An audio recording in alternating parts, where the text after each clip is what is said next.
ত্রয়োদশ জাতীয় সংসদের সংরক্ষিত নারী আসনে নির্বাচনে মনোনয়নপত্র দাখিল করেছেন বিএনপি এবং জামায়াত জোটের প্রার্থীরা। সকাল থেকে মনোনয়ন দাখিল করেছেন প্রার্থীরা।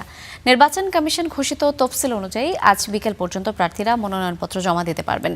জমা দেওয়া মনোনয়নপত্র 22 এবং 23 এপ্রিল যাচাই বাছাই করা হবে।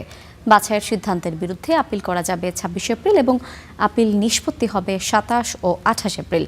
প্রার্থিতা প্রত্যাহারের শেষ সময় 29 এপ্রিল। এরপর 30 এপ্রিল প্রতীক বরাদ্দ দেওয়া হবে এবং ভোট গ্রহণ অনুষ্ঠিত হবে আগামী 12 মে। সংরক্ষিত 50টি আসনের মধ্যে বিএনপি জোট 36টি, জামায়াত জোট 13টি এবং স্বতন্ত্র প্রার্থীদের জোট 1টি আসন পাবেন। ফ্যামিলি কার্ড, কৃষক কার্ড থেকে শুরু করে শিক্ষায় যে অবদান রাখার চেষ্টা, অতীত থেকে আমরা এটা ধারাবাহিকতা এই নিয়ে আমি কাজ করতে চাই। এই নির্বাচনটা হয়েছে জুলাই বিপ্লবের প্রেক্ষাপটে।